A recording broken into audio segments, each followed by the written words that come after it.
And we are live once again. The GRAPPL FPL Club preview, blank game week 32. What's going on in the world? Blue check marks are missing. Man United are currently playing, so James is going to have one eye on that. And he's counting his winnings from the National. 2-0, is it? We're all here, all losers. That's where we assume Crystal and A is. Is he out celebrating or is he out commiserating? That lad had some bets on this weekend. Like that was giving me like more FOMO than like the FPL was. It was terrifying watching Lene play with those cash outs, Andy. I know. It was like, I think it was like $8,000 he were due to win on if Kawando Cueto won the 4:10 on Saturday. Even I put my remaining 50 pence each way on it just to like cheer it home. Oh God, it was wild. It's just like, hey, well in on him, well in. See, I'm guessing from an FPL point of view, you're not a cash out kind of man, Andy. You're a let it ride kind of guy. No, like Chris is. I hope. No. The thing is with me, I'd always like the voice of my dad on my shoulder, like, buddy, you need the money, Andrew. Buddy, don't do it. Don't bloody don't ride it out. But the thing is with the cash out facility nowadays is it's to save the bookies money. That's why they put it there, and it's sort of like the deal or no deal thing, isn't it? Yeah, that's it. And I always think when I used to watch that, it's like, when his cash out was like, I don't know, it's like 600 quid, let's say, and the total winnings was like potentially like 10 times that. It was like, right, but would I bet that on the possibility of winning that amount of money? If I had 600 quid in my back pocket right now, would I bet that on the odds that are there that will get me 6 to 8 grand or whatever it is? And God bless him for being a man who follows it through. I think he was it did end up in the weekend, but I haven't got it in my blood. Don't know about you, Jamesy. No, I'm the same as you, Ben. Me and you were advising him to cash out. Yeah, we're the cowards. I'm a careful coward when it comes to things like that. I don't gamble much anyway, but yeah, if I was offered 600 quid, I'd probably take it, to be honest. I think he had one on the Friday as well, where he won like a couple hundred quid, and that was on like decent price horses, and yeah, I was getting a bit of like jealousy and FOMO, like, oh, why is he not me? Yeah. So you got to bet big to win big, though. So you do. God bless him. So hopefully he's out there celebrating. But yeah, I was gonna say, what else has been going on? A Rochdale down now, Andy? Is that official? Or well, so you're getting some grief today from some fans. Were you not on Twitter? You had your moment in the sun. I wouldn't know what that's like, mate. Getting quote tweeted in there, told to touch grass. Like I can't imagine what that experience was like for you today. That was from like July last year, where I put up a screenshot saying, "Oh, I think Birmingham City are a good bet to go down this season because they were getting dodgy owners in, and this last couple of days you're getting quote tweets off Birmingham City's fans saying, you're wrong, aren't you? You're a Rochdale fan, you're going down," and yeah, fucking brilliant. But we're not. Yeah, you got to have the moment in the sun being the third city in the UK, not the second city. But with Rochdale at the moment, we're 8 points off with three games to go. Yeah, Tuesday night when I went against Tranmere, first 45 minutes was some of the worst football I've seen in my life. Just no desire, nothing. They got booed off the pitch. First goal we give away was a classic one where the keeper played it out to defender. Defender passed it to Liam Kelly in midfield, and then Kelly just like hard passed it back to the keeper. It had bobble in the goal mouth and just bloody went in net. It's like, oh no, like one of the worst own goals you'd see. But they drew in the end. But yeah, getting relegated at Stockport this weekend, which they'll be glad to put the boot in. I'm sure Linnea will love to put the boot in as well. He will a Stockport native. But yeah, Connor saying there, a number of people think they got you saying Rochdale down. And like Connor said, you've been the first on. That's no surprise to you. You know. You might have been doing. You got one wrong, but you're there. You got one right. But yeah, devastated for you, mate. It's good. And when you were saying that you left the game early, it's like, okay, that's the situation. Yeah. That was the one on Saturday against Bradford. Who they brought like 3,400 with them. So seeing a stand full of fans just celebrating a 3-0 win, it's like, I'm getting out of the ground. And after the game, they locked the pubs for like an hour. So I was lucky to get in for the Grand National. Oh, wow. Yeah, and they wouldn't let us out for an hour because all Bradford fans had to go back to train station. But they were probably one of the best sides we played all season, definitely. due to go, they've been due to go up for about 20 years, it seems, in that league too. You know, being an ex-Premier League club. Gutting for you, mate. But what's going on with your lot at the minute? James, what are we on? Still 2-0, is it? Not happening. 2-0, yeah. If anybody was looking to bring Anthony Martial in for double game week 34, he's just hobbled off the pitch yet again with another injury. So it was starting to cross my mind, to be honest. I was thinking, because he's only about 6 million, but yeah, injured again, from what I can see anyway. I saw him holding his leg earlier, and he just got taken off. He looked like he was feeling sorry for himself. So yeah, that plan goes out the door anyway. Yeah, 2-0. I can't see United coming back from that now. You'll probably have you'll have more of my attention now that's gone to 2-0. The Thursday night football dream is over. Is that what it is? Yeah, exactly. Yeah. I was laughing at you tweeting about the Champions League this week as well, Jamesy. It's not just the wrestling fans you're on the wind up with. It's been a poor season. There's been like usually the group stage is a bit crap, and then you get to the knockout stage and there's a bit of drama. You get, remember, was it last season, Real Madrid and Man City? Yeah, and Madrid that was three times in the last 5 minutes or something like that to knock them out. So it's just been nothing this season. It's like all the drama got used up in the World Cup and there's nothing left for the Champions League. So we'll be relying on the semi-finals to give us a bit more drama. But yeah, it's been very poor now this season, I have to say, so far. All the drama's down in the National League with Wrexham coming up. I think that's the big story of the last few weeks. Yeah. Where are they up to now? Like, I know last time we chatted, we were talking about that. Weren't we, with them having that game that was on the telly? Did they play I think they're still 4. I think they're still 4 points ahead. So they drew. They drew on Saturday against Barnet in the dinner time kickoff. So they always say never bet the dinner time kickoff. Just let me look at the table. I think they've got a game in hand still. Which was the game in hand was Tuesday night, which they won. So the 4 points clear with 2 to play. So 107 Wrexham, 103 Notts County.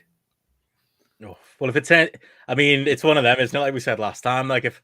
Like that, those people making that Netflix documentary, if the story just turns out to be every year, we're about to go up. No, we're not. We're about to go up. No, we're not. Like, that's more drama for that, at least, doesn't it? But have you watched it, Benno? The documentary? Yeah. Yeah, it's really good. It's worth a watch. I'd recommend it. I only watched it in the last, because after Foster saved that penalty, I said, geez, I better give this documentary a look and see. It's actually very good, isn't it? Like, it's a very easy watch, very easy to get through. They're kind of cringy Yanks, but they're likable as well, kind of, you know. So I'd go into something like that nearly wanting to hate them almost, like that they're, you know, pumping all this money into it's not fair on the other teams in the National League and that kind of thing. But they're kind of endearing. They're kind of, you know, they are cringeworthy, and they're Yanks, and they haven't a clue what's like.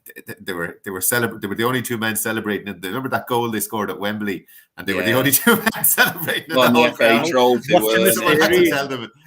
Have you heard of this thing called offside? Because it just happened to the team there.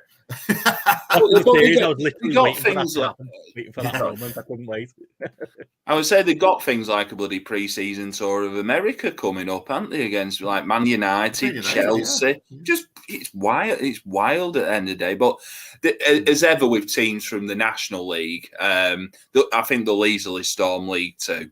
You know, do you think so? Straight up. Yeah, I think that sort of level of investment, like what Stockport County have had, so they'll be well up there, and I think they'll get to that. Always the sticking point is like League One, because it's very much a different style of football to League Two. In League Two, you need to be like, it's very much rough and ready, whereas League One, you have to play a more footballing style of things, which strangely enough, like Rochdale were in there for about seven seasons, and we played more of a footballing style then, and we were quite suited to League One, even though we just like narrowly went down. But going back to League Two, it's just like a culture shock again, and you've seen teams like Forest Green go up and like Steve. Like golfing quality, because that's something I thought when I was watching the Netflix doc. They were talking about that with, you know, when they got Mullen and they pulled them down all that way, all those leagues, and they were like, "Is there really a big difference between like League One through to there? It's kind of just dog eat dog, is it not?" Like, no. It's there's not a big difference now between League One and the conference, because I think there was something I heard like a couple of months ago where we were chatting to a Rochdale fan about the National League, and only out of the 24 teams that are in the conference, only 2 of them are non-professional.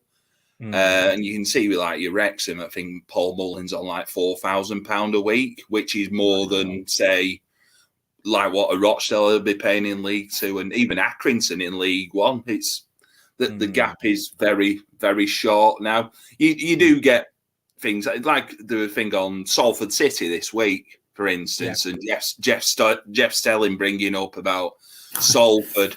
They only got like 2,100 at home, and like Hartlepool took 600 of them.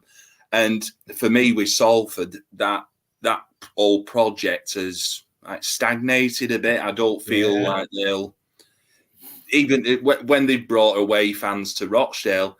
It's a local game, and they brought like 100 people. It's like you're a bit tin pot. It's very much a tin pot club. Yeah, because that was the original one, wasn't it? Like when they had that documentary on BBC, and then there was the Sky version, wasn't it? And they were trying to do the same thing, but gives us a little bit of entertainment, and it's cheaper than trying to watch the Champions League at this point, because it's all on fucking BT Sport now, isn't it? Yeah. So that's the other reason you don't hear people really talk about it, isn't it? I think it's just not been that much. Out of sight, out of mind, innit, Benno? Yeah, probably that. Yeah. Plus, they haven't got a good FPL game. You know, the Champions League game's a bit shit, so it's a bit like the World Cups in it, where it's just like, remember that in the World Cup when we were all like, "Oh, we're gonna play," and then 2 weeks in, it was like this game is broken. It was just a complete waste of time. It literally didn't work. Yeah, that's the thing. But I was going to ask you, James, on a daily basis.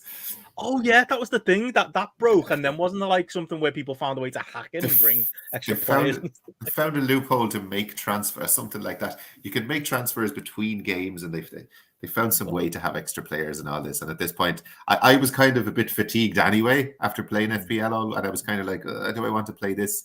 And when I saw that, I was there. You know what? I'll just enjoy the football and just leave. That was my dream. Yeah. The first couple of years I played FPL, like going way back when to like 2008, 2009. I always thought that I wonder if there's a way to crack it. You know what I mean? Do something silly, and you end up being able to transfer in 8 players from the same team. That'd be that only works if, like say, in the draft, or if you get lucky early in the preseason and get someone in who's about to get transferred somebody else. I always like that little loophole. But I was going to say on FPL matters, just as an update, as you're the man on the scene right now, Jamesy. United, did you say Shaw and Rashford on the bench? Is that the update? They both came on at halftime. United were in trouble at halftime, so they brought on Rashford and Shaw. So they're clearly both fit, which bodes well. They have a cup game at the weekend.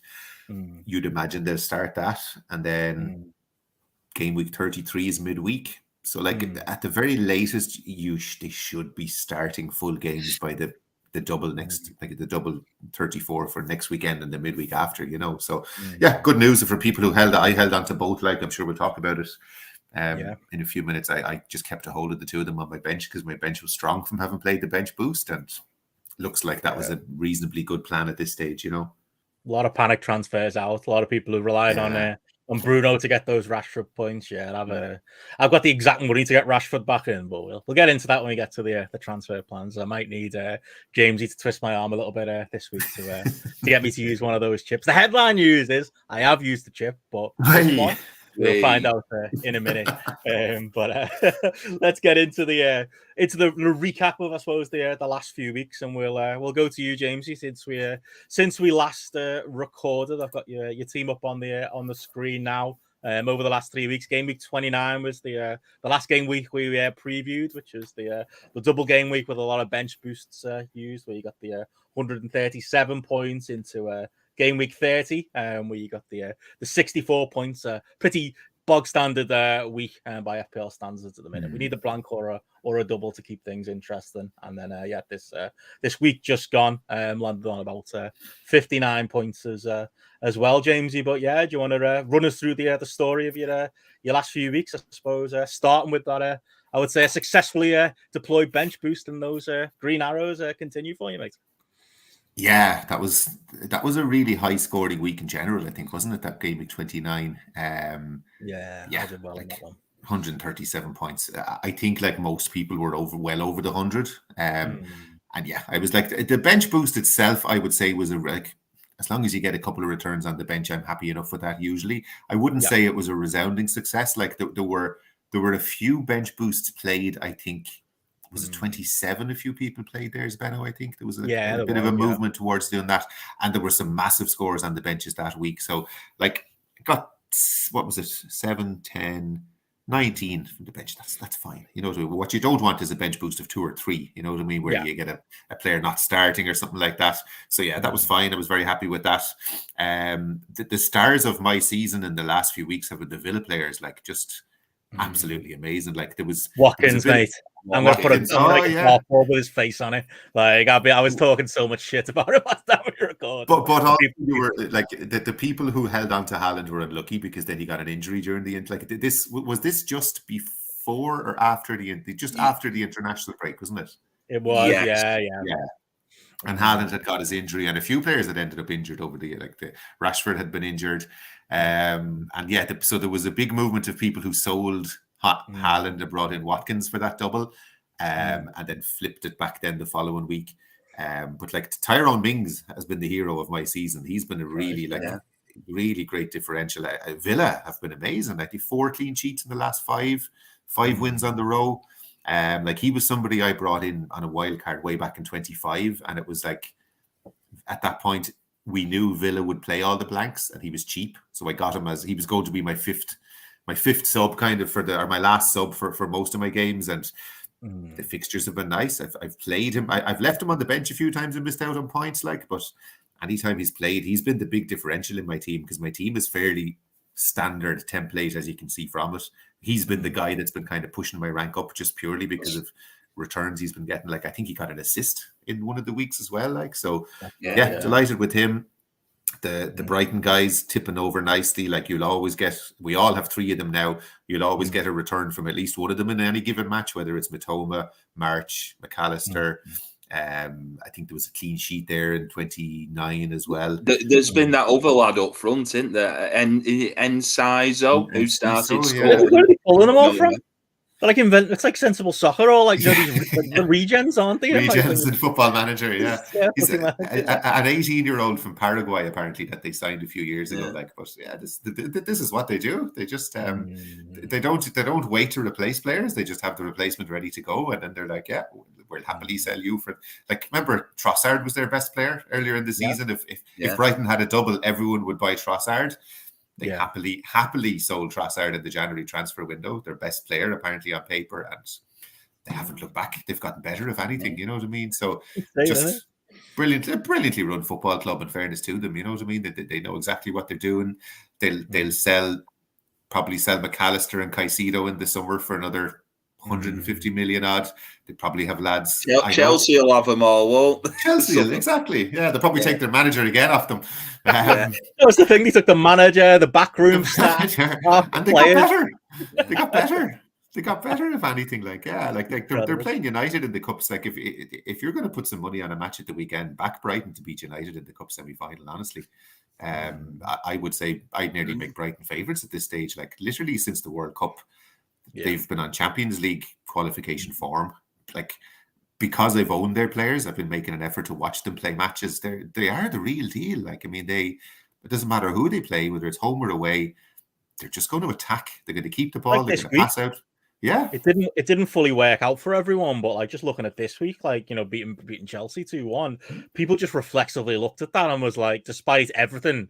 Frank Lampard and all the other factors, he's back since we last recorded. Everyone's just like, it's Chelsea away. And it's like, no, play your Brighton players because they could have scored 3, 4. Played them off the park. Yeah, I watched that game on Saturday.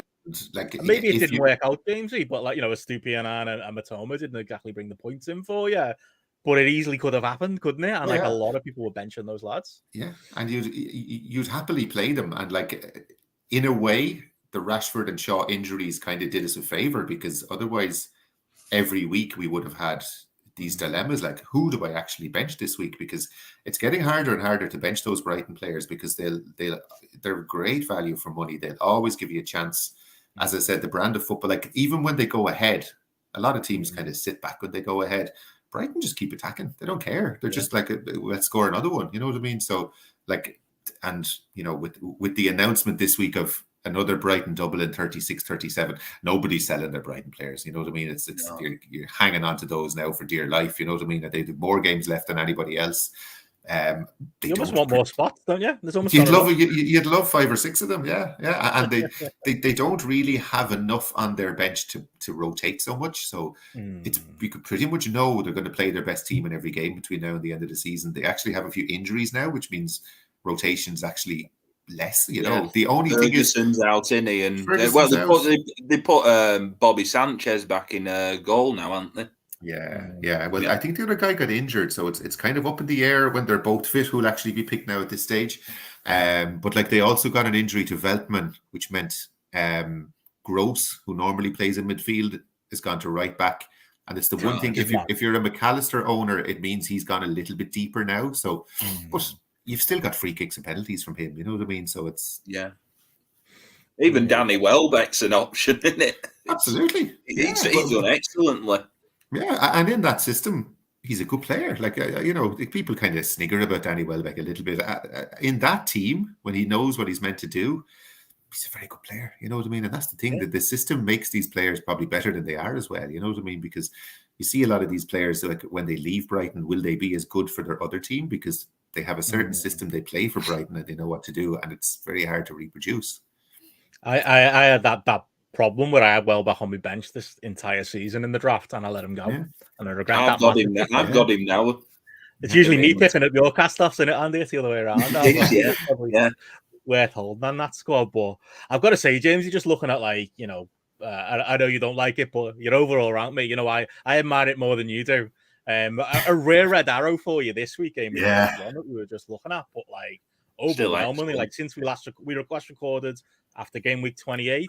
So you went into game week 29, came out 2,600, 2,100, and now overall rank of 3,000. Like, it's good stuff, mate. It's scary. It's scary at it, but like it's dreamland stuff. You know what I mean? I often just log in and look at it for a while and go, Jesus, that's mad. Like, because I don't think I'd ever been even near 10K in all my time playing. I had a 60K finish a couple of years ago and I was over the moon with that. You know what I mean? So yeah, we'll see how it goes. You know, it's as if I was still in the top 10K at the end of the season, I'd be absolutely overjoyed. I'd be more than happy with that. You know what I mean? And it's that's the aim, and that's what I'm going for. You know.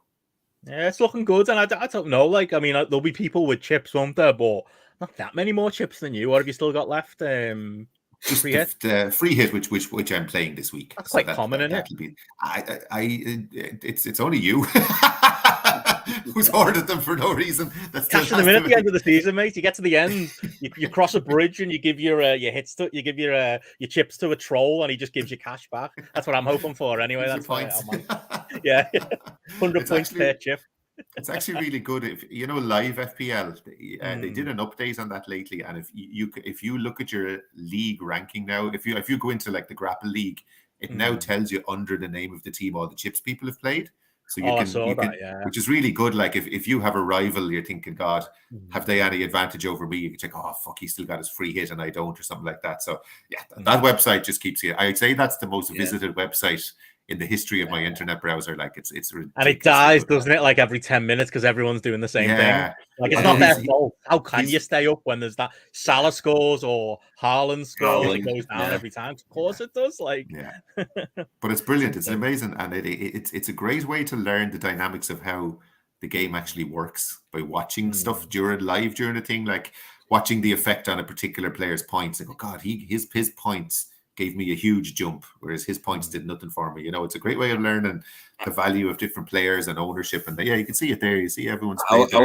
Jamesy, I was going to say this past week especially. I know we'll get into the draft later, but I was always keeping an eye on like the bonus points and stuff like that, because it was very close game with Lene. I was like, come on.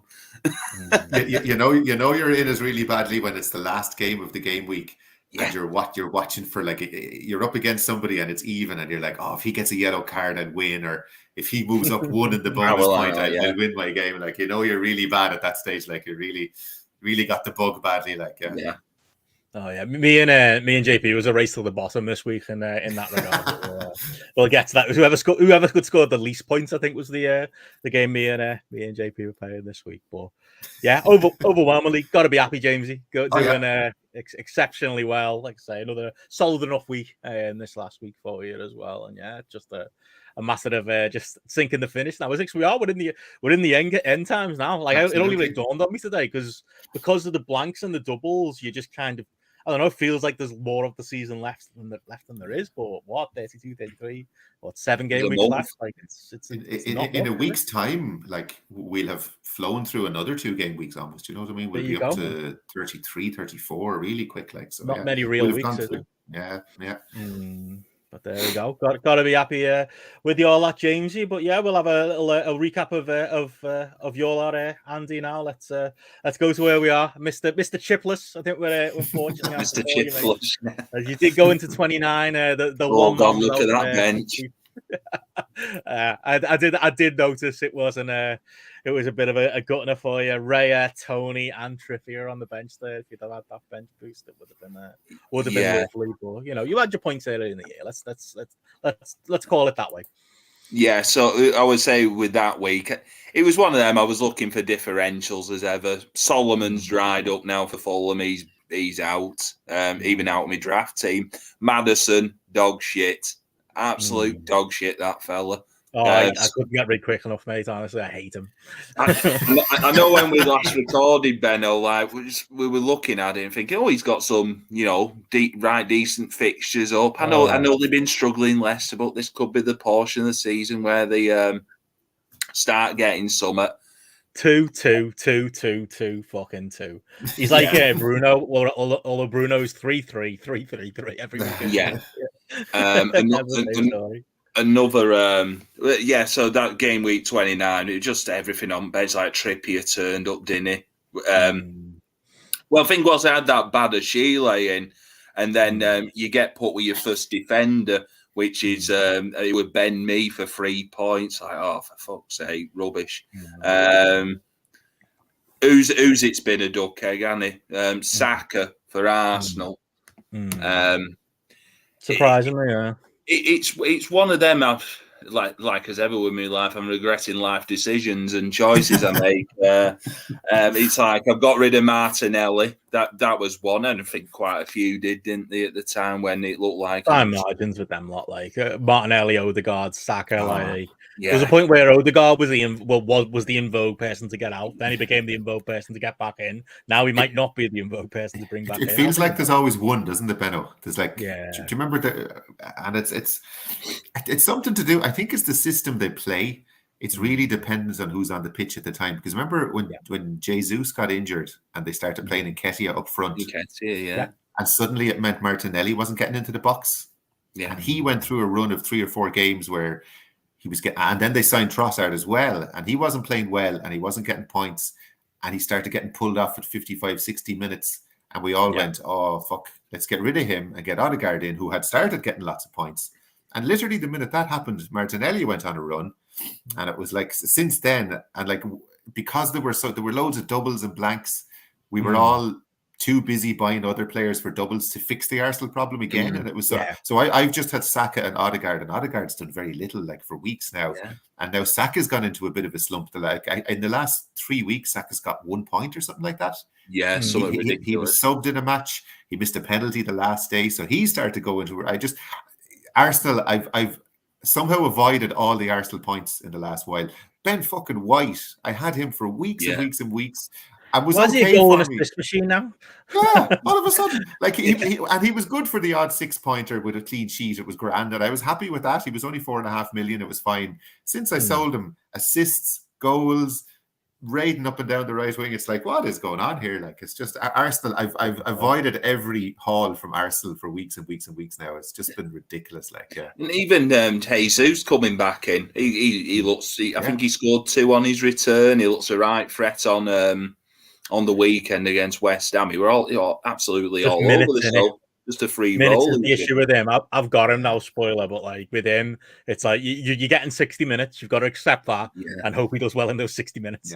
That's basically what we learned with him, because there are so many options. That's the thing. But to go back to your lad, Andy, it was to 83 in the double, which would ordinarily be a good score. It would be, but everyone had the bench boost, didn't they? Everyone had the bench boost. And if you'd had it, look at that bench. Fucking hell. 14, 11, 8, 33. Oh, sickener. Would have been a killer, but yeah, that was a rank killer for that game week. Going game into week 30, 55 points there.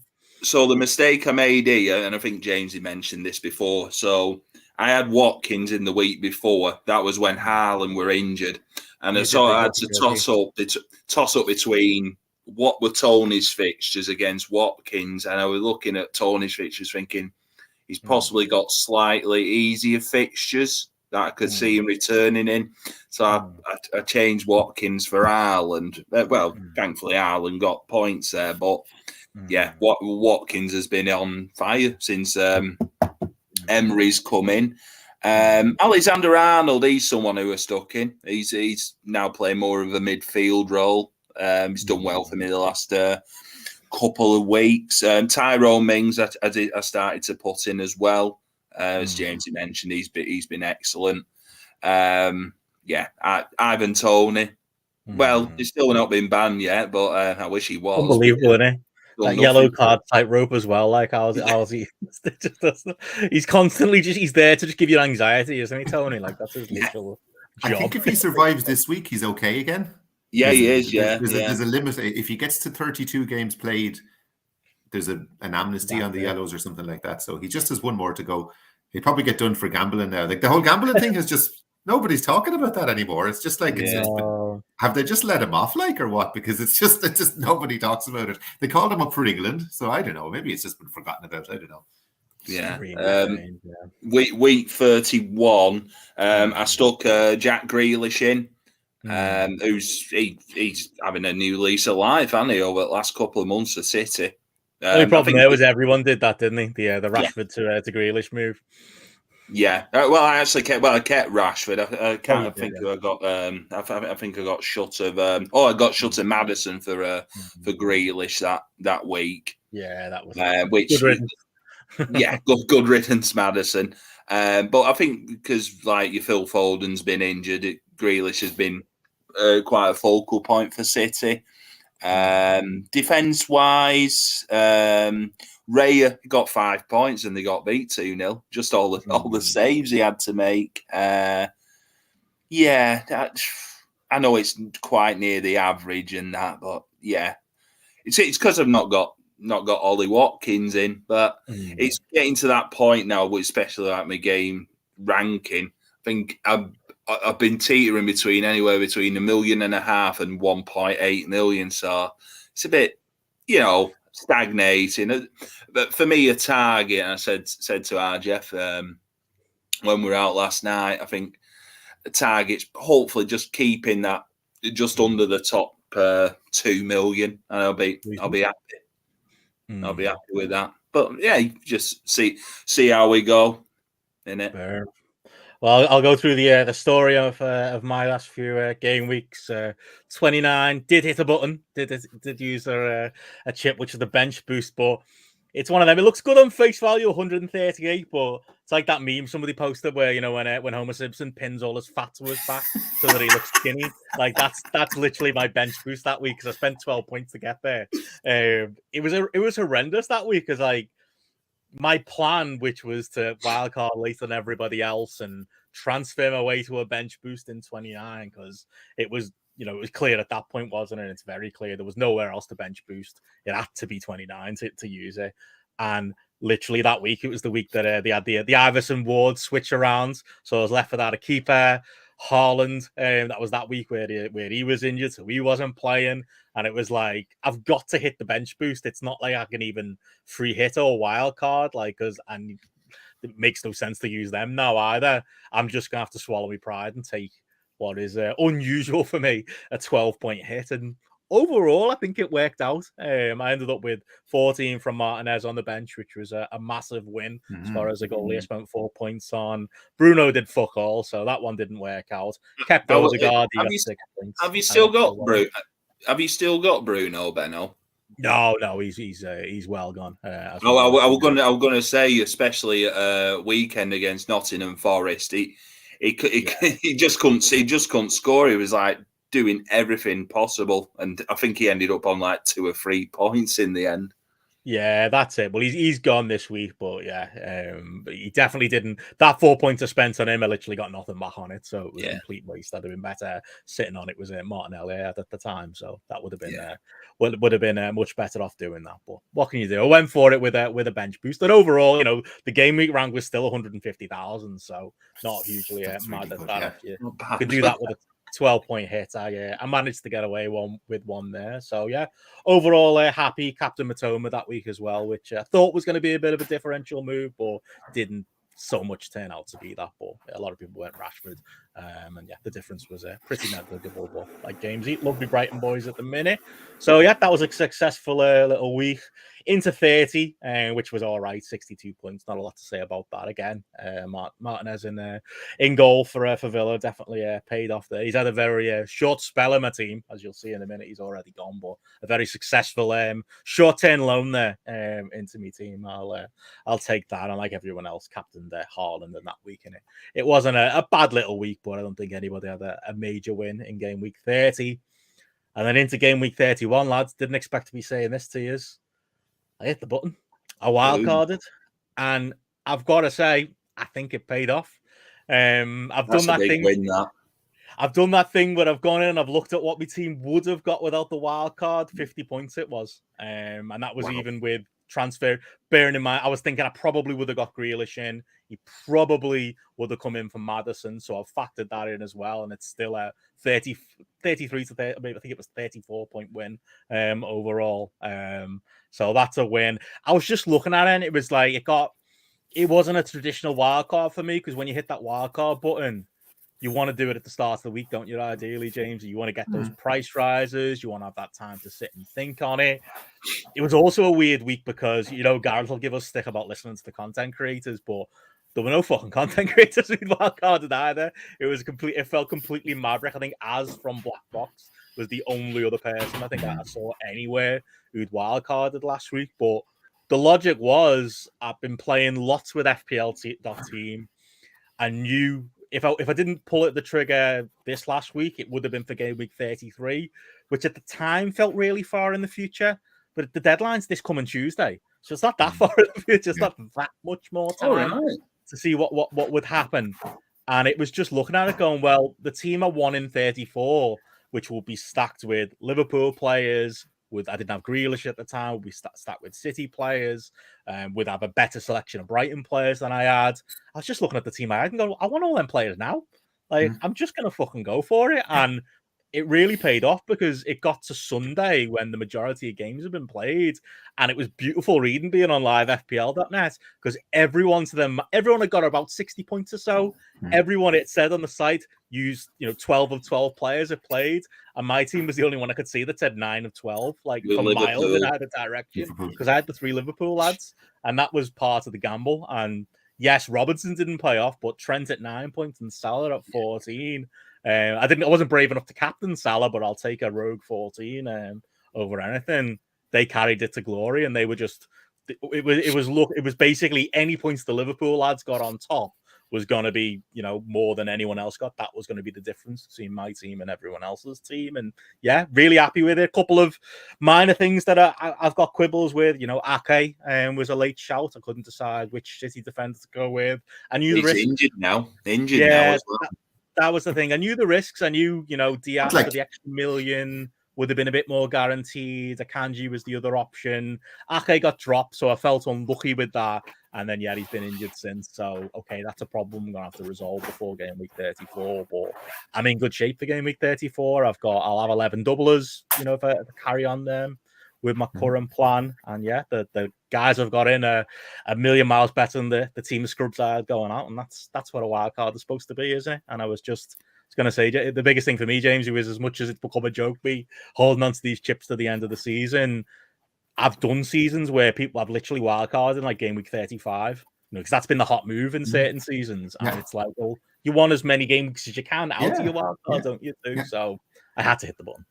No, and you've played it very well, Benno. Put up your list of your game week history there for a minute, because I had a look at this earlier. Like you've navigated a period where we've all played loads of chips, and look at that. Yeah. Since 24, basically. Like, and that's when people started playing wild cards. 24, 25, 26 was the kind of time, wasn't it? 26, 27. Look at that. You've gone from 1.7 million up to 640. Like, that's I was surprised when I saw that myself this week. I was like, what? I'm in 640? and did it all without a wild card, like, up until this week. You know what I mean? So, like, it just goes to show that, like, for all everybody having the same plan and we all do the same thing, there's loads of different ways to play this game. You know what I mean? And it has been an interesting period with all the doubles and blanks, but it just goes to show, if you take a minus, like you took a minus 12 in a week where you had, like, I think that's your best week of the season. 150, you know what I mean? So, like, big hits are, like, if you take big hits at the right time when the right players are coming in, there's nothing at all wrong with it. You know what I mean? And there's plenty ways to skin a cat. And you've still got a triple captain, haven't you? Triple captain still got a free hit. And a free hit. Like, what's your aim? You must be thinking inside 500,000, if not higher. Like, yeah, I'd like to. I mean, obviously, I don't think I'm getting to it anywhere near your lofty heights. It's that, that's probably the aim, and obviously to be a bit closer to the top in the main GRAPPL league. Yeah. You'll be a bit closer to you lads at the top in the GRAPPL FPL league. Running out of game weeks to do it, but definitely, I still kind of sit with my thinking. The team I had wasn't worth wildcarding that week when everyone was wildcarding, and it was worth holding on. You're right, it was probably worth. In fact, it was worth taking that 12-point hit. And people might have looked at me, and people did, that it was mad. You're taking a 12-point hit when you got a free hit and the wildcard in your pocket. But there was nowhere else to use the bench boost. It was the only way to do it. I've got a little bit of a. I think I'm happy with my team for 34. Yeah, you're flying for that. Yeah, 32 that we're about to get into. I wish I'd hedged a little bit more. We'll get into that in a minute, what I mean by that. But I'm actually having cold feet because I've made this wild card going, well, I'm going to be free hitting in 32 no matter what. So, so when you made this, your plan was free hit in 32. Right. Okay. But since the game week ended, I've been looking at it going, oh, I'm not sure I actually want to anymore. But it's I'm running out of weeks. That's the problem. We'll get into it. But, like, this season is lacking a end of season bumper double game week that makes the free hit make sense, because I'm set up for 34 and 37 is basically a mini 34. If 37 was different teams, obviously I'd be winning now, wouldn't I? I think I've left myself in a position where I'm actually not even sure where I'm going to use that free hit, but I'm glad I've got one chip out. I'll take that. If you're set for 34, you're automatically set for 37. With the couple of transfers you get in between those, you can, like, at that point, get rid of Liverpool basically, and because they don't double again, kind of. But brilliant. You've played it really, really well. Like, made up with it, with how it's gone so far. Watch everyone get injured now before it gets to game week 34. There'll be something. There'll be something for sure. This game always throws up. God knows what will be next. Like, but something will happen between. If I take a fucking another minus 12, then I'm definitely not doing a victory out next time we record. But right now, the earlier wild card is looking like a win. But I mean, on that note, we should have a look at what's coming up and what our plans are for the game weeks coming up, because that's probably the major conversation of this podcast. Unless there's anything else, any other thoughts on the game week gone, or any teams or results from this last game week. No. We've kind of put that to bed, haven't we? But coming up, the mighty Ben Crellin has done an update as far as the ticker goes, with the news today of Game Week 36 landing as most expected. And I say most expected thanks to Ben Crellin. People expected. And James at Planet FPL, he's done great work on it as well. That Brighton double of Arsenal and Newcastle is on, and in turn that means Newcastle have a double of Leeds and Brighton for us all to navigate in 36. That was also part of my thinking of a wild card. Plenty of Brighton and enough transfers to get to a couple more Newcastle than I already have. But yeah, the road is looking quite straightforward, isn't it? Blank game week 32, 33 is a bit of a is a plain Jane midweek game week next week, and then I suppose the narrow window I think we're mostly concentrating on is into game week 34, which is next weekend's fixtures, where there's going to be a lot of chips being played. like I say, I don't think I'm the only one to start getting cold feet about using the free hit in 32. I think a lot of people have found themselves in 32 and gone, would I be better using the free hit in 34 and just maximizing those doubles? So I think a few people with it in the back pockets have kind of switched to that plan. But yeah, go to you, James. You kind of what's your broad thoughts on this kind of next 3 week window going into the future? Have you already hit the free hit button? I haven't hit the button, but I have to play it because my plan for weeks has been to play it now. So I had literally cleared my team of most of Arsenal. I have no Liverpool. So like it was always, I think if I was to play my normal team this week, I'd have 6 starters or something like that. And it would be one Arsenal and no Liverpool. So like that's not that's not going to really do a whole lot for me. So the plan always was, a long-term plan was play it in 32 from a long time ago. Nothing that happened in the meantime really made me change my mind. I'd probably roll my transfer in 33, and then I think by the time I get to the big double in 34, I think if I take a -4, I'll have 10 doublers on the field.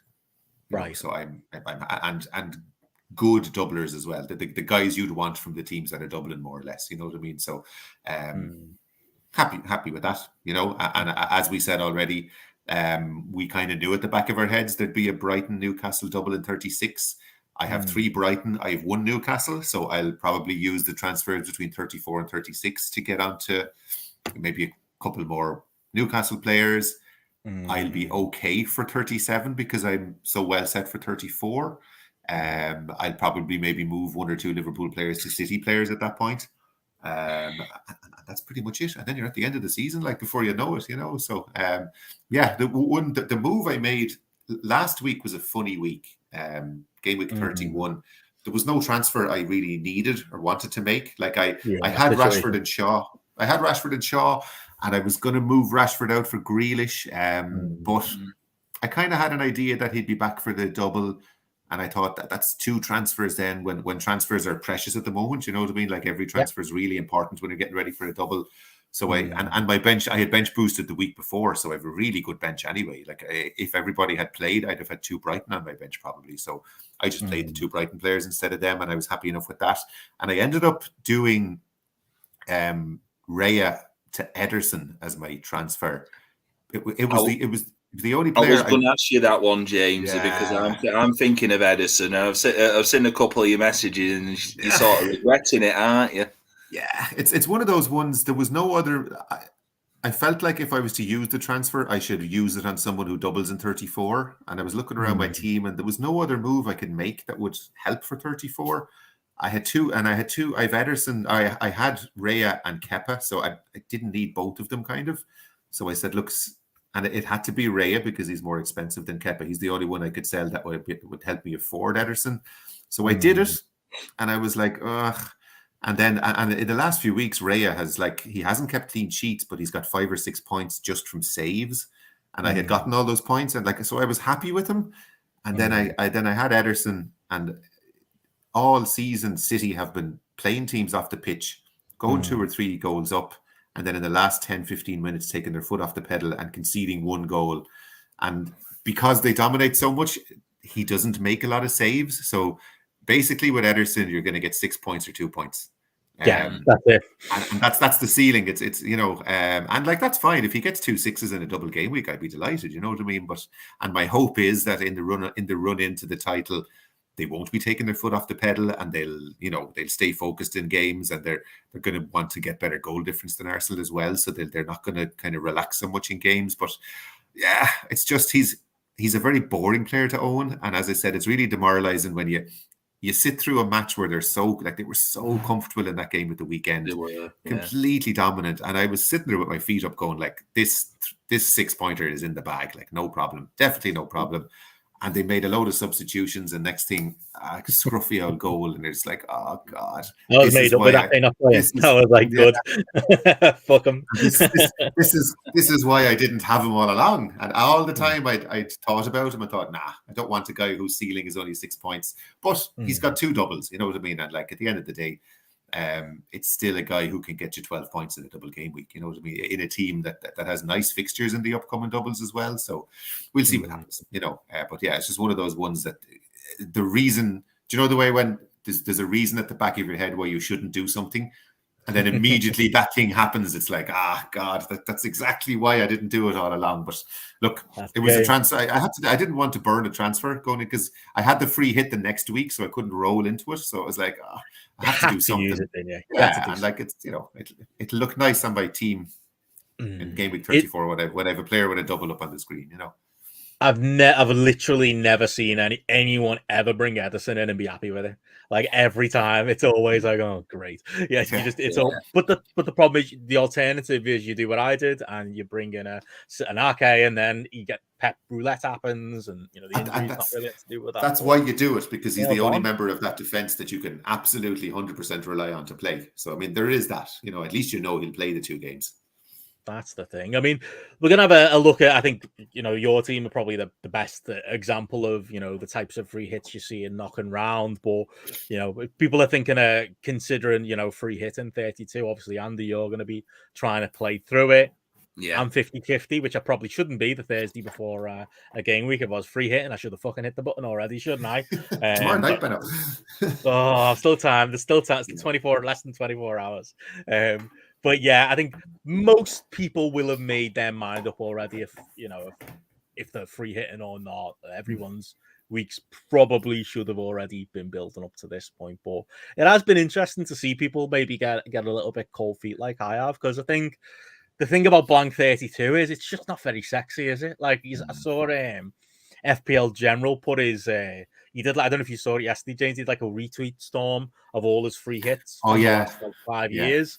Loads and it's like the years when it's a double, it's so much more interesting, isn't it, than the years where you're using it to cover a blank. But the argument is, isn't it? It's not necessarily about the points you get in the blank, because obviously the ceiling's a lot lower.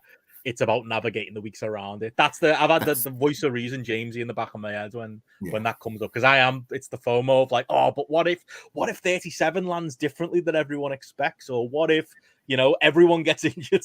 What if all of a sudden there's a big rush for Chelsea players, even though they've got City and United away in 37? Like I'm hoping upon a star for something weird to happen, but it's looking less and less like I'm gonna need it in 37. If I keep it, I might end up using it in bloody 38, just to different last game week. Who knows? Yeah, because the thing is, Benno, that week 38 as well.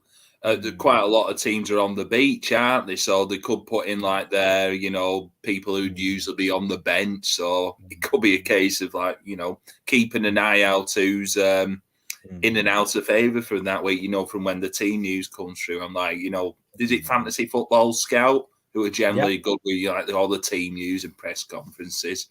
So that might be a good option to, do something different.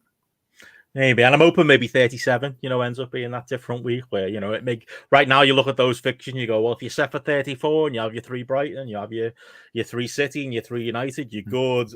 The gamble would be, if you're holding on it that long, that it's a different 3 Brighton players that are in vogue. De Bruyne all of a sudden is a City player everybody wants again, or, God forbid for you, Jamesy, but, something happens to Rashford again, or Bruno's out, and Martial's like someone you want to use it on.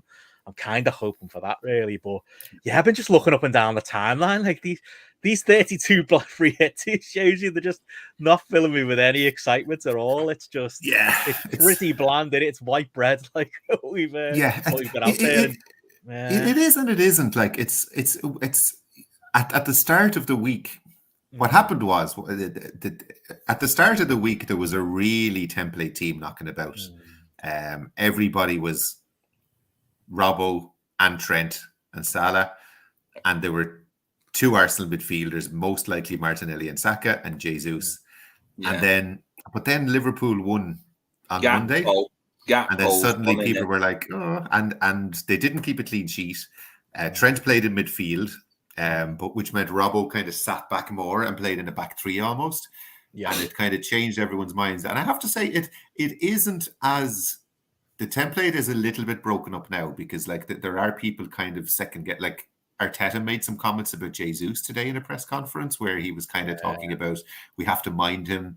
Like, there is a chance they could rest him because, like, Wednesday night is Arsenal Man City, and like that's the title there. That game is like, if Arsenal win that game, they're champions. If Arsenal win Friday night against Southampton, City play in the cup this weekend, so they're 7 ahead. If City if I know people are writing off Arsenal, if Arsenal beat City on Wednesday night, they're 10 ahead. They've won the league more or less. You know what I mean? So that's, and he has Trossard on the bench. Will he really play Jesus the 2 games when he's only back from injury? So it's like, so the point I'm making is that it is a bit boring, but there is a lot of, you only need, like what I learned a lot, because I've been very template all the way through for a long time now, but you only need one difference maker. You can have the players that everybody has. And like as I said, Tyrone Mings in my team has been a huge reason for most of my green arrows in the last few weeks, because you just need that one guy that nobody else has who gets a 6 or 10 pointer. And if you have all the other players that are highly owned, that's all you need. You know what I mean? And it's the same with the free hit. It's fine to be the same as everybody else, and then incorporate 2 or 3 players into that team that maybe are low owned. And if they do well, you're fine. You know what I mean? And it's like, it is boring, but also like it is what it is. You know what I mean? And as I said, it was more about what happens around it. It was more about, if you cleaned your team out to have no players for 32, it means you're well set now for 34. It's a bit like your wild card, Benno. You know what I mean? Like you picked a load of players for 32, 44, 37, which means you're a little bit thin now for this week. And that's why you did it. You know what I mean? And also those other blanks and doubles that were before it, so it is what it is, and while the idea of playing the free hit in a double is nice.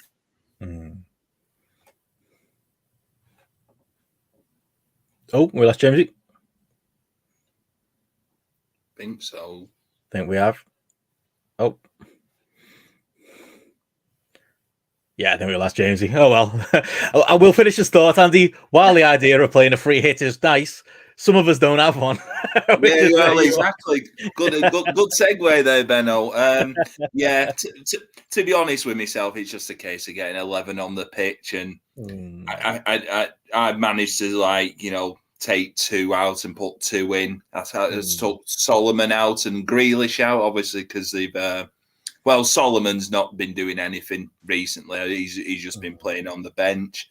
Grealish is obviously in the cup. So I've just stuck in that Eze from Crystal Palace. Crystal Palace have done excellently recently, since old Roy's gone back in charge there. A lot of people are looking at their players for this week. Like, I mean, it's it's deciding which one to go with, isn't it?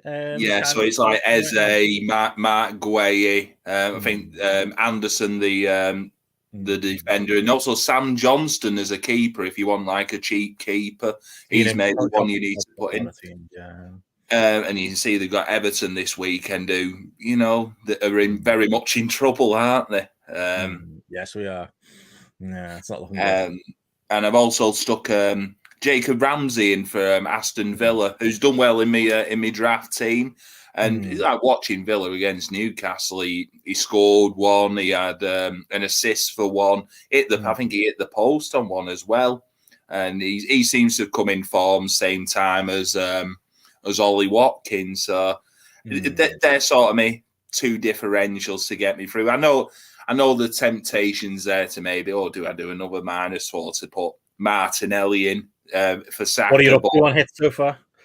I've just done a -4, but I'm thinking just keep with Saka, because Southampton are terrible at the moment, and Arsenal it's very much similar to that Bournemouth game a few weeks ago, where you're thinking, Arsenal at home, they should put 3 or 4 past these schmucks, and it ended up being a last minute winner, didn't it, in 96 minutes? But this on paper they should be putting 3 past Southampton, and that's what you can see there. I've got 3 Arsenal. I've got Ramsdale's in my net.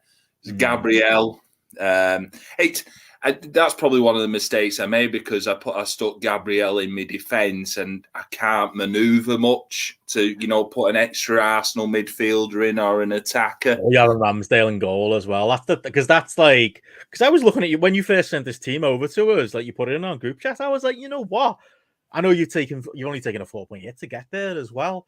The 11s I'm seeing on the free hits, and we'll look at James in a minute when he's back, are much better shape than that. I think the difference is having the option to front load your Arsenal lot. You've got for you, the weight is in the Arsenal defense, which might pay off. But someone on a free hit has the room to go, okay, for 1 week only, I'm going to have Saka, Martinelli, and Odegaard. That's where you kind of fall behind a bit, isn't it? Or they can look at Liverpool and be like, well, I'm going to have Trent, Salah, and let's say GRAPPL or whoever else, that they fancy using at the minute, or a Darwin or something like that. So you don't have that freedom, but that is not a bad 11. Like, if you had a free hit, I wouldn't be using it this week if I was you. I'd have done the same thing, taking the -4 and grinned and bared it and used your free hit at some other point. So I don't think you're really missing out. Yeah, because I would say you look at the players who I do have out, they easily come like straight back in. There's no point putting Watkins in because Aston Villa are playing Brentford, so it's only Watkins. Got to make a call, haven't you? Yeah, with that thing, so it could easily just cancel each other out there. Yeah, there's nothing apart unless you're packing your team with Liverpool and Arsenal players where they've got the easier fixtures with Forest and Southampton. Everyone else who like at the top end of the league, like your Tottenham and Newcastle and your Brentford and Villa, they're all playing each other, and you can see. Easily forgotten that, isn't it? That happens, and we got Jamesy back, but that always happens in doubles as well, doesn't it, Jamesy? Where everyone's like, "Oh, that Brighton Newcastle double rubbing their hands." I say, no, Brighton are playing Newcastle, so if you've got 6 of them, like 3 of them probably aren't going to do well. It's defenders playing strikers. It's like, I'm celebrating the goal, but my clean sheet is gone. It's like, What you want is 3 Brighton defenders, 2 Newcastle defenders, and and Pope in goal, and hope it's a 0-0. Exactly. Or just no defenders. I would say generally on a week like that, I'd try and remove all the defenders from that game because all I want is attackers in that match. So I think it happened the other week where I'd like Mings and Trippier, and I dropped them both to the bench. Because they were playing each other, and I just wanted attackers there. Well, it didn't. I don't think it worked out. Trippier ended up getting 14 points in that match. But, logic made sense. Yeah, it's a bit of a problem on the free hit as well because it's Spurs against Newcastle. So I really want to have Trippier and I really want to have Kane. But This is your lot, Jamesy. This is the free hit template. Well, it's changed about 6 times since then. Again, it's been sorry, that's not a great screenshot I sent in. I'm really indecisive this week, and like what I was saying earlier, before my crap internet hit the bucket, the thing that I can't decide on is my Arsenal players. Again, I think it's psychological trauma from how much they've trolled me all the way along since Christmas now at this stage, and I'm like, who do I actually go for? Like my first instinct was Saka, Martinelli, and Jesus. But then you hear those comments today and you think, oh, I don't like that.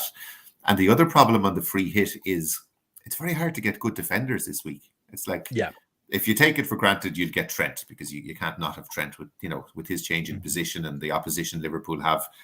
No brainer. I just put Trippier in because he's Trippier and because he's so highly owned, it probably wouldn't be a good idea not to have him. And Spurs are playing fairly crap at the moment, and Newcastle are very good at home. So it's like, okay, no brainer.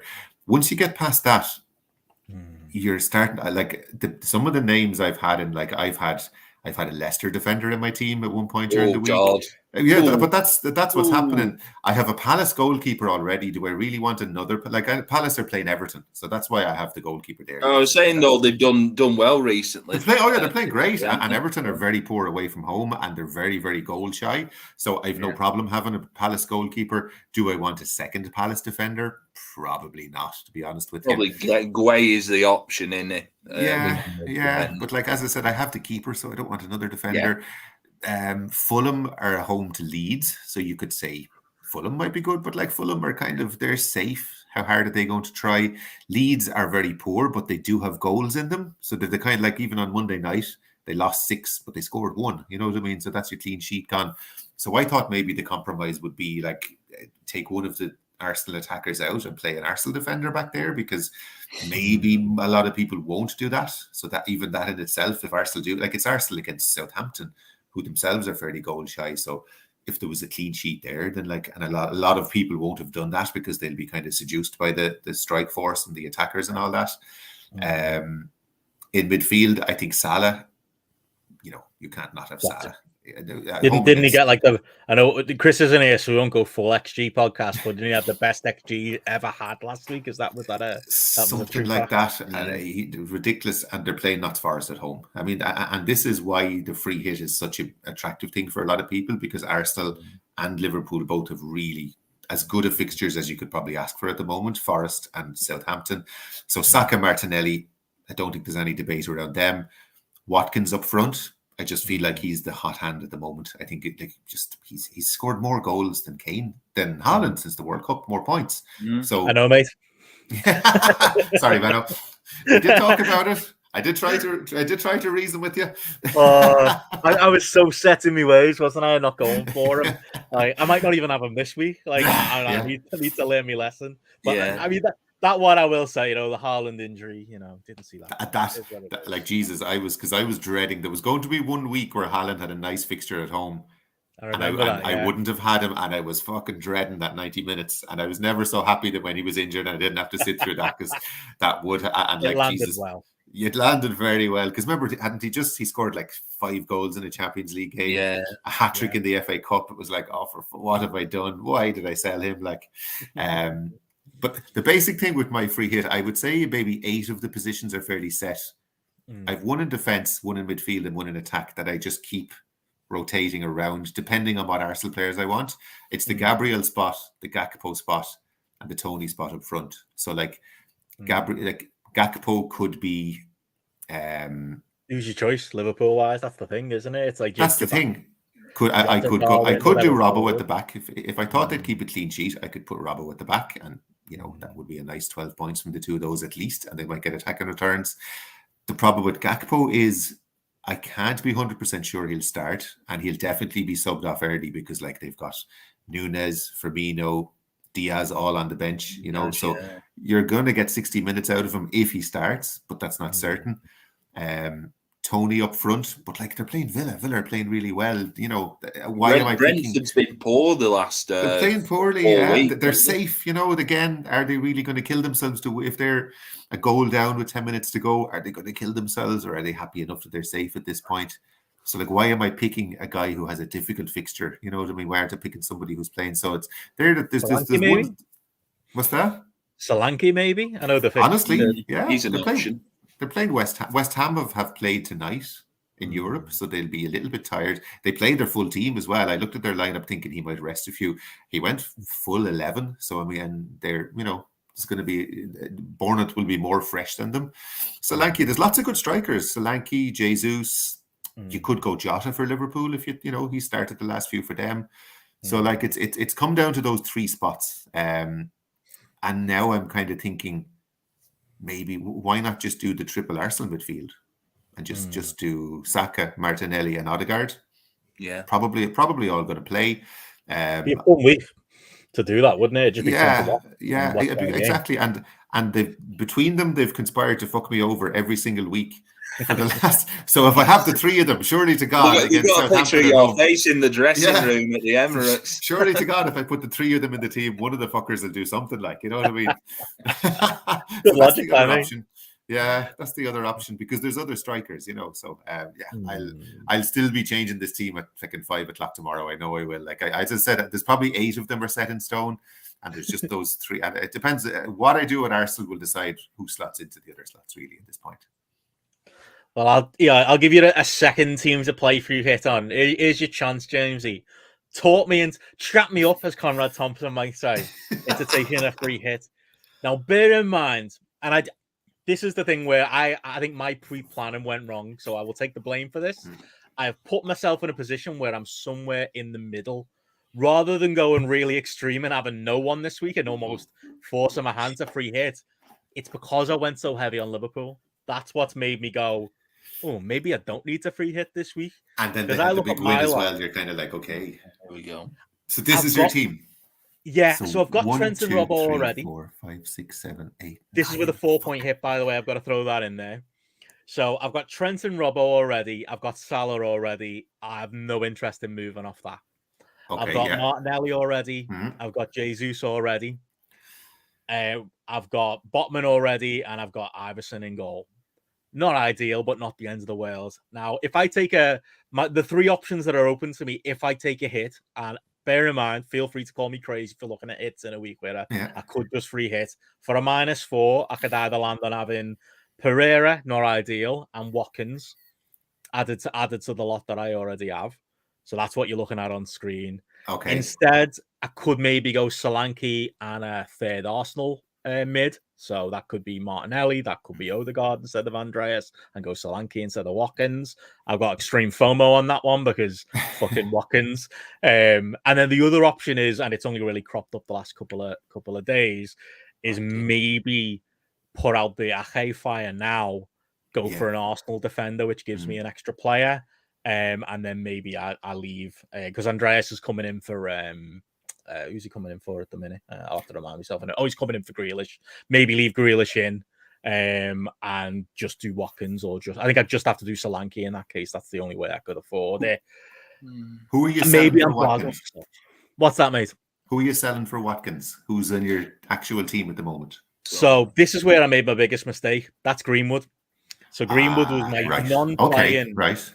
So I think that the logic call I've got myself in, and the thing we've got to think about with this is, if I'm spending 4 points here, it's who I'm taking out, because you're right to ask that question. So I'm taking out people I need to put back in, then that's another 4 points, isn't it? Basically, that's another transfer I'm booking in. But Greenwood, you're not going to want him again anyway. So exactly, and maybe I should have. I probably should have thought ahead, and Greenwood should have been Solanke. I should have found a way to get that extra million, and wouldn't have put myself in that position. But we're where we are now. But yeah, and him and Ake are guys who are probably going to go anyway. So maybe that's where it should lean. I don't know. What do you think, Jamesy?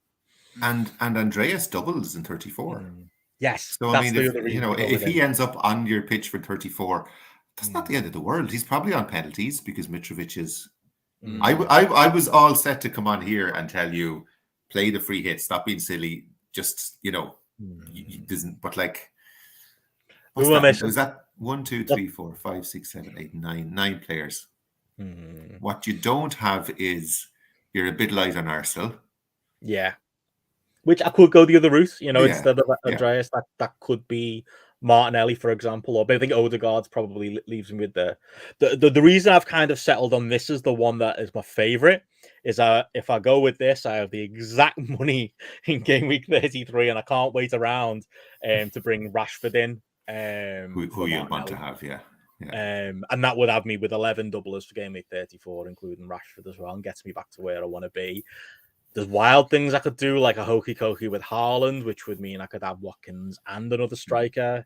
Probably won't do that. Apart from the quality of your team, if you don't play free hit this week, Benno, when do you play it? Because you've also got a triple captain to play.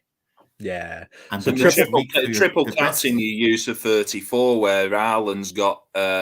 You can play it in 34. Oh, yeah, okay. 34 is the pick. So, I should have said that triple captain is 100% locked for 34. That's why I'm not even right. free hit for 34. And it wouldn't make sense to free hit 34. But Haaland triple captain 34. And like I was talking at the top of the show, potentially free hit 37, 38. I just need one thing to make me go, ooh, it could be worth saving it for him, 37, 38. It's not coming, is it? That's the thing. That's the counter argument. Thing is, Benno, if you're getting rid of like you took a -4 already. If you're thinking of like taking Ake out, it's only for the sake of about 2 points, and 2 points is fuck all, really, is it? So probably looking at that 37. I think for the players you have got, it's about 9. Did you say? Yeah, you've got on the one for 32. You probably still getting a good all of maybe 45, 50 points, which I think on the predicted points thing, for everyone. He's going to be about the 50 to 55 marker, so you won't be too far off.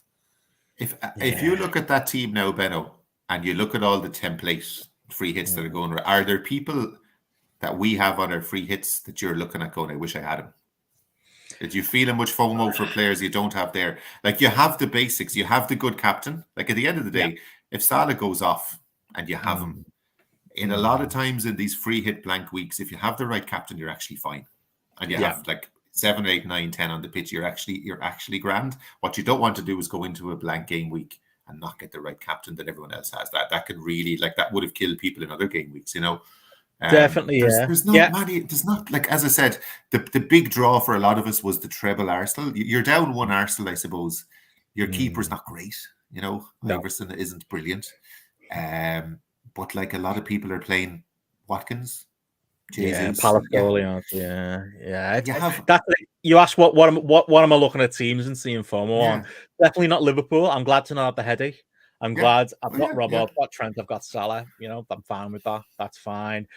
Arsenal is the one, but it's reachable. You know, I've got Martinelli and Jesus and already. You have two good assets there. Like, you don't have Trippier, but you have Botman, so that'll cover him to some extent. You know what I mean? That's what I think with that one. Yeah. So that's another thought. And again, you know, Tottenham, Newcastle, who knows how that's going to finish? Yeah, exactly. I'm worried about not having Kane. I don't think I'd probably get him if I had a free hit. No, it's funny that my biggest headache has been Watkins or Solanke. That's what I've been looking at. And I'm going, oh, what if Solanke goes off? And because like I say, it could be Solanke and Odegaard would leave me in the same money situation where I could immediately bring in Rashford for game week 33/34. So I could go that route, and that resolves my Arsenal problem. It just means another week without Watkins. Now, -8.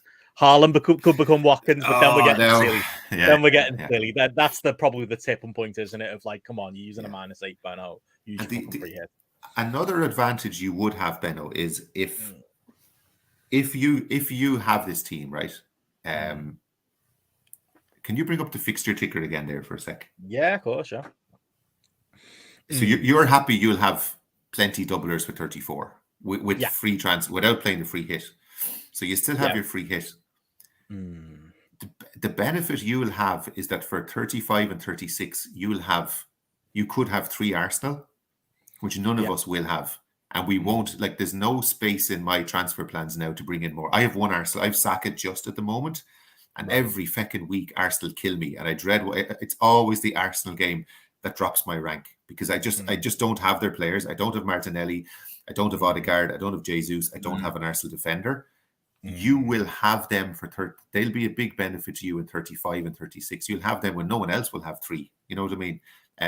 Because you know that you can play your free hit in 37. And you don't have to start selling them now to get players for 37 because you know I can just play my free hit in 37. So that's another advantage you have over most of the people who are on the same kind of plan.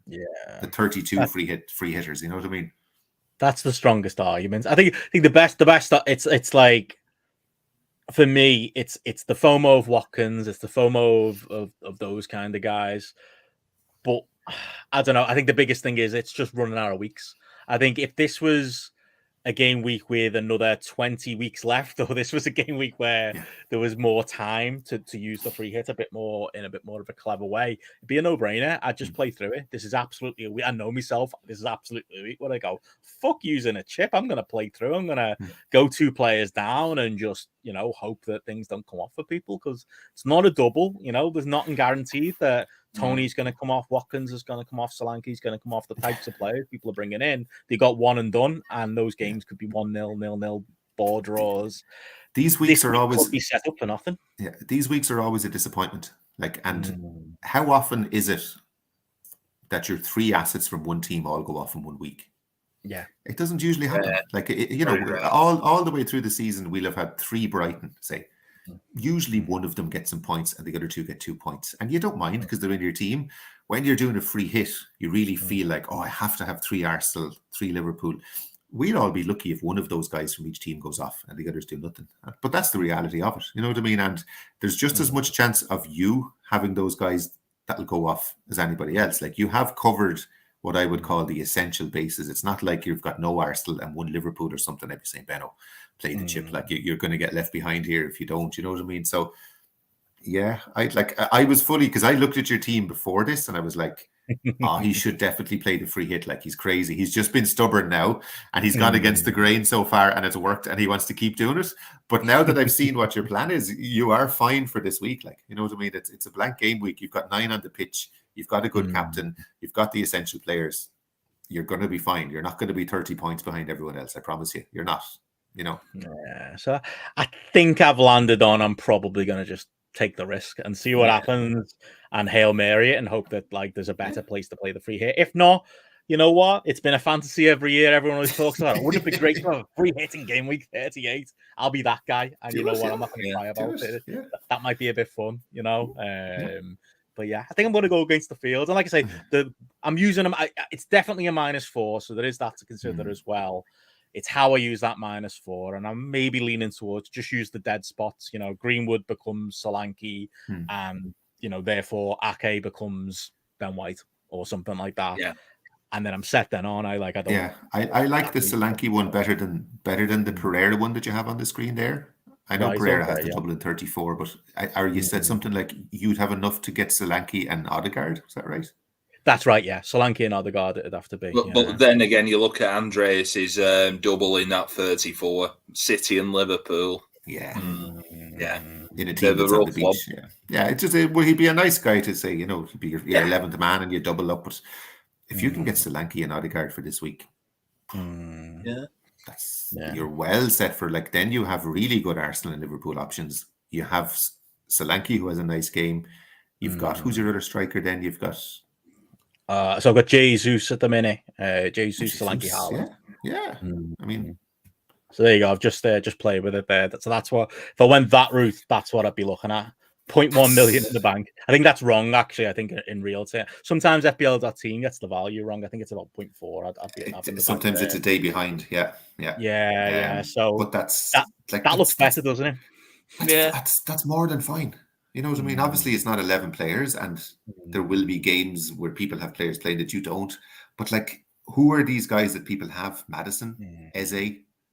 Yeah, the two I went with, James, were Eze and Jacob Ramsey as the different ones.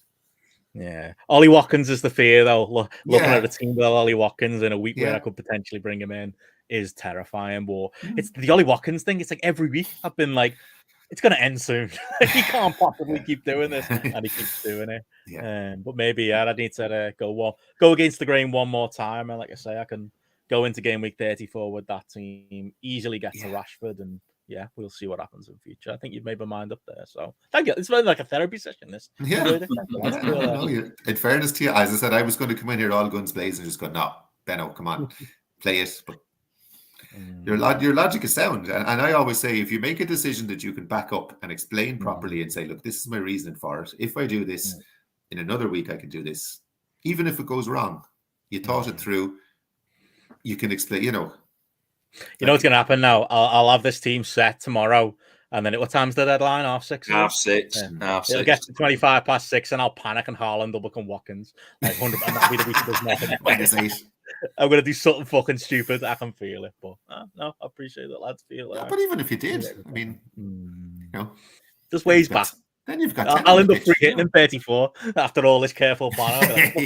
But like, you have that in your back pocket. If there is a mad lot of injuries before 34, you have a free hit. You know, if 3 or 4 suddenly drop, and I mean, Jesus, the amount of injuries players are getting this season, like it could still happen. You know what I mean? So you have that fallback that no one else has. You know.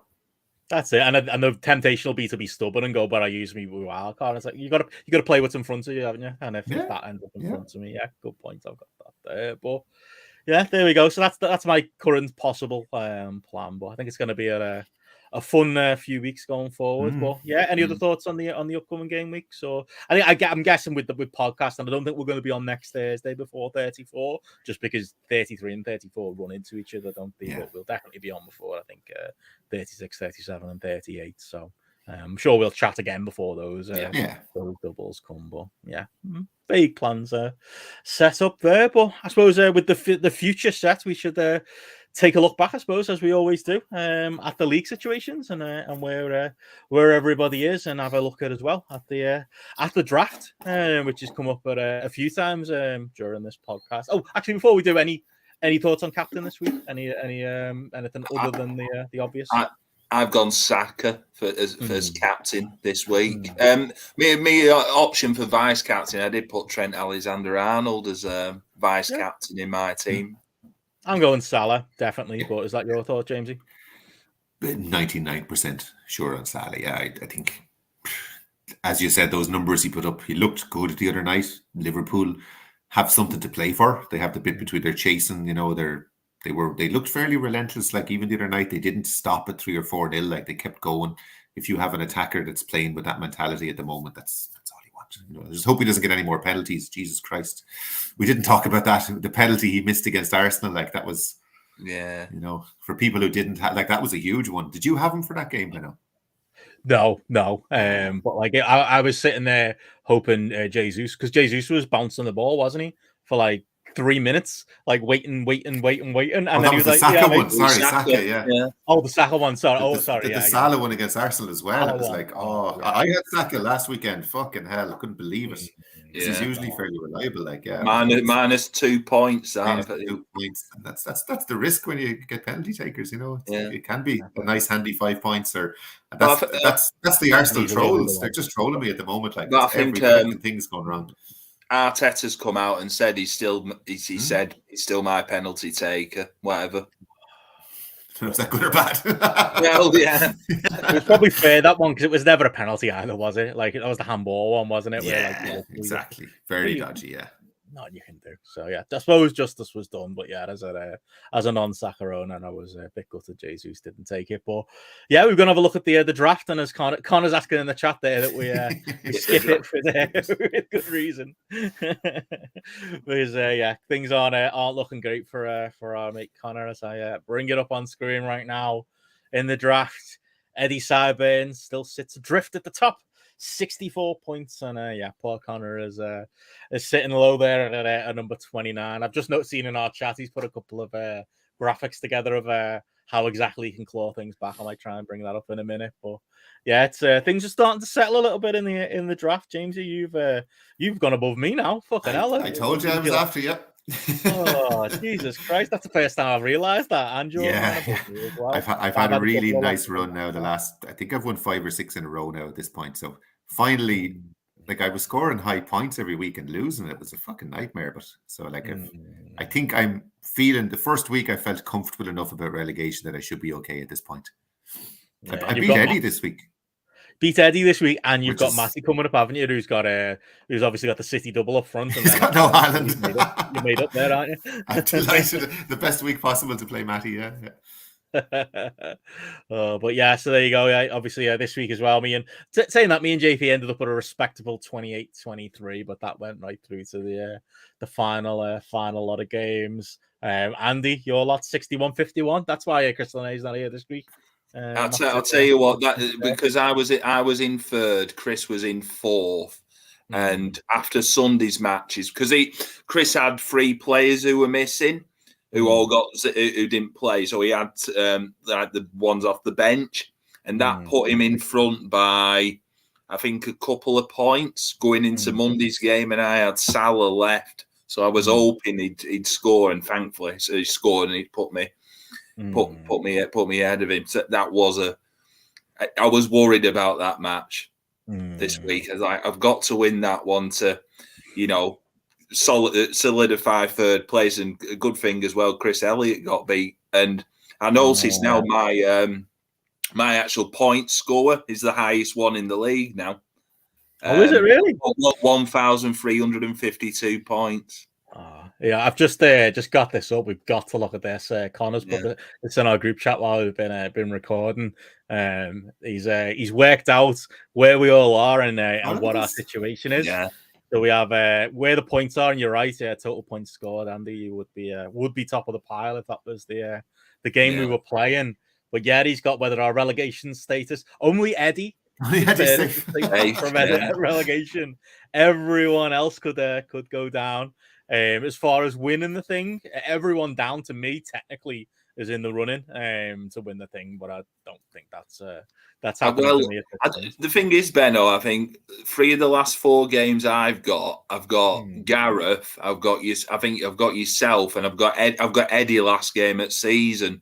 So I'm hoping for like Newcastle to have an absolute shocker because he's got a load of Newcastle, and it all go down to that last game.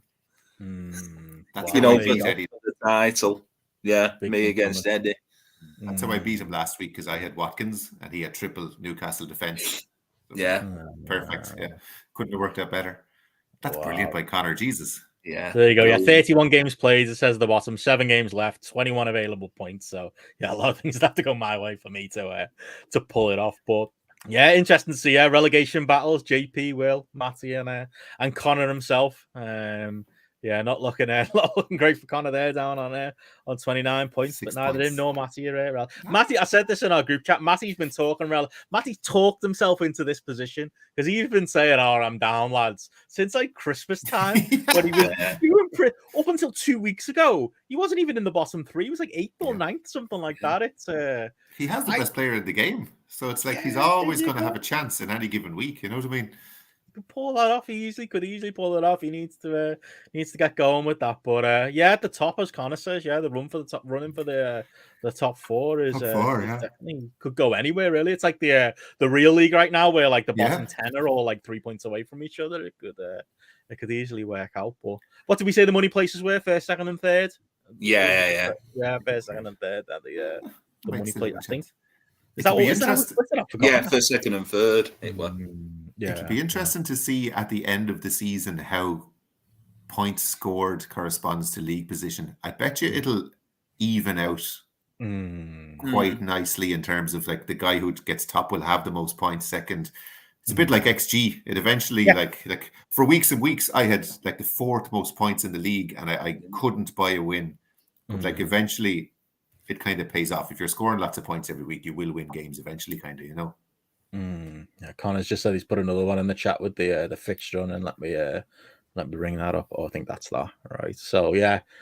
So I think is that the fixture running? Is that how we're looking? It's like a G1. So send the top 4 all play each other apparently. Yeah. So there you go. I've got Gareth, 38.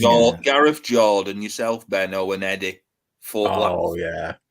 Oof. There we Absolute dog shit running. But you've got to play the top teams, as they always say, haven't you? I've got all the lads at the bottom. Look at that.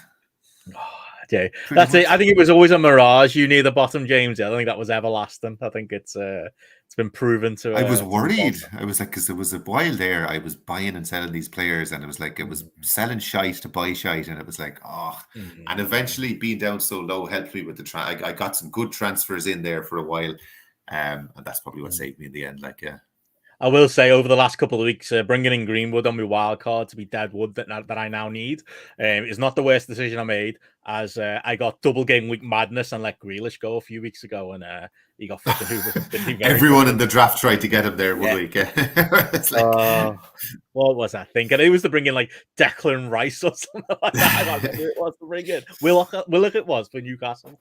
What was I fucking thinking? I got a bit mad. I'm actually shocked, to be honest. I mean, what's this week coming up for the blank game? We can get 11 out pretty easily. I don't know if everyone. I've got 11. I've got 11 out for this week as well.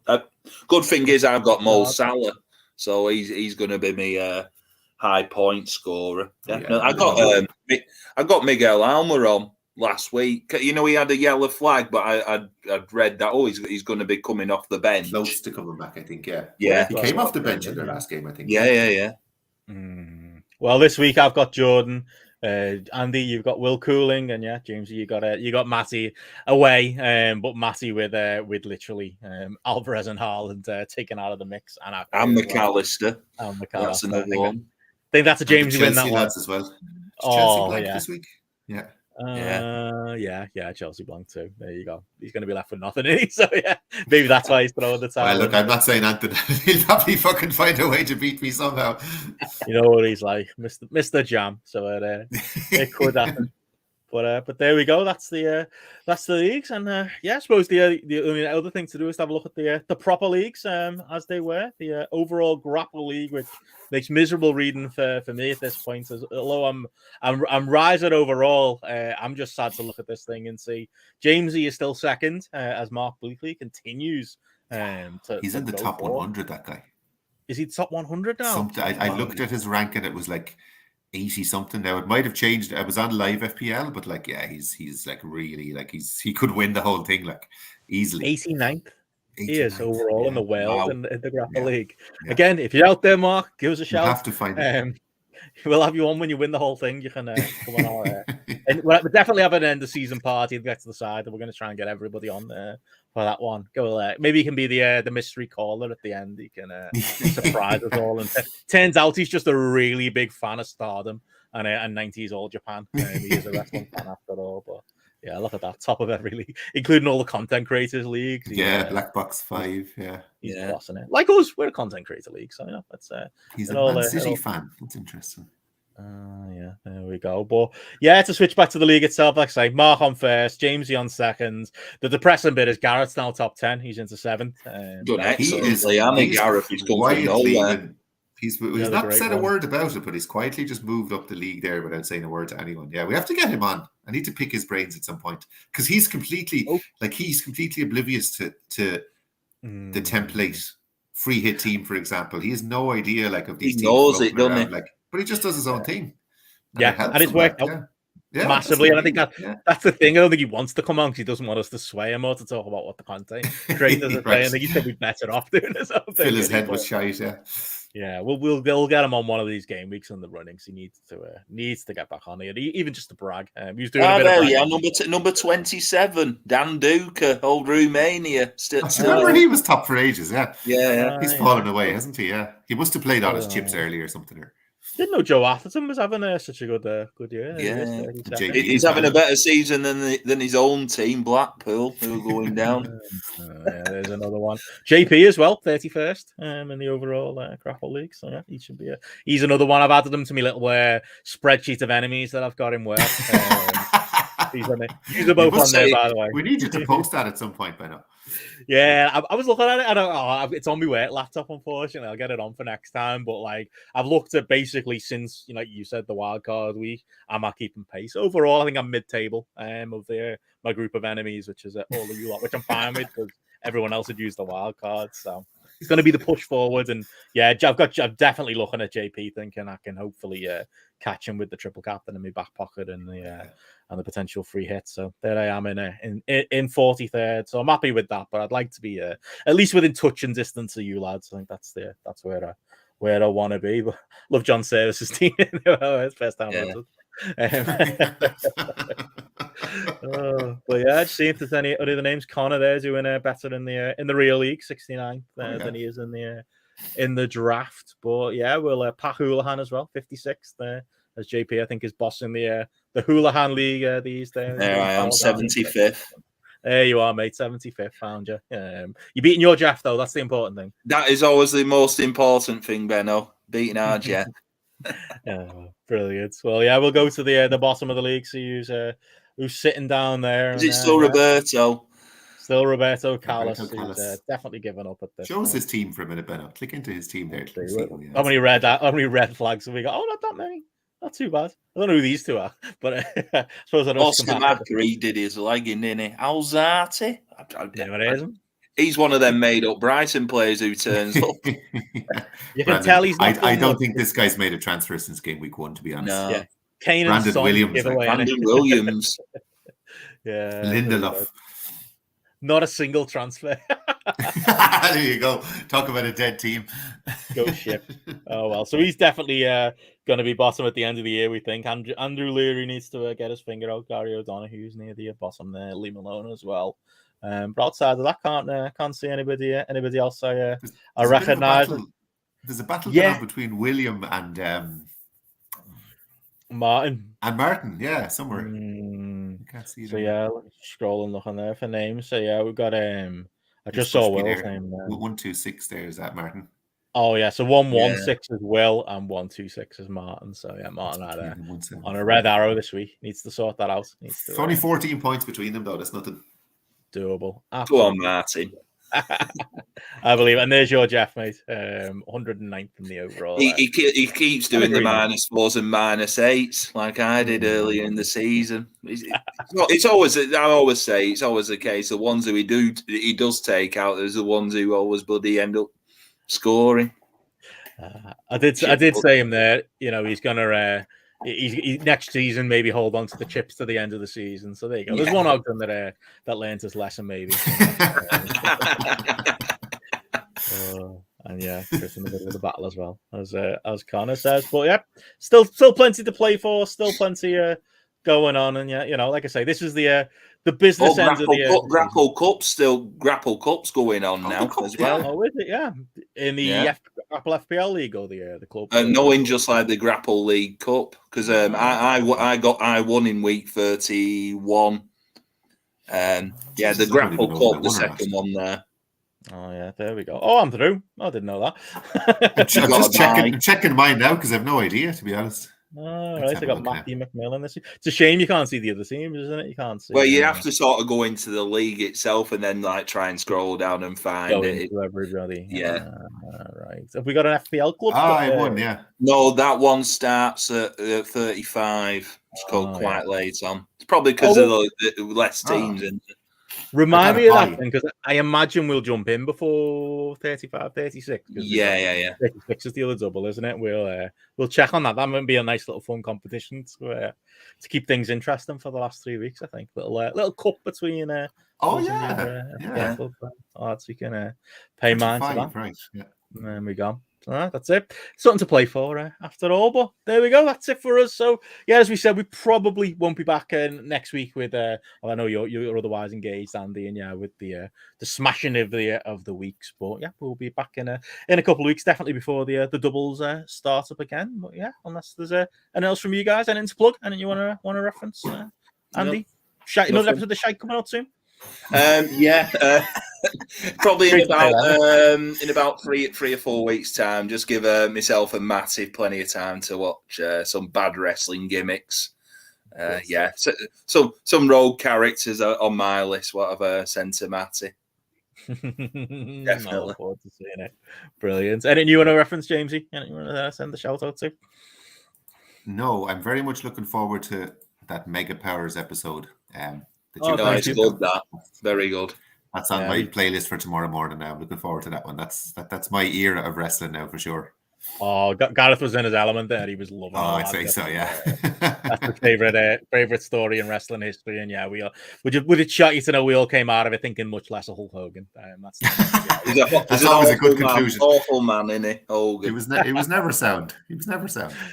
Oh, definitely. I think I as a kid, I was marketed into oblivion to thinking. To be fair, as I say in the podcast, I was a big Brutus Beefcake fan, so didn't know what I was talking about when I was a kid. But yeah, definitely made some fun revisits. So yeah, if you haven't checked it out on the wrestling side, patreon.com/GRAPPL, you can give that a listen as well. But yeah, outside of that, we will catch you all again soon. Good luck with game week 32, and yeah, onwards and upwards. See you all. Up the Meccano. Good night, all.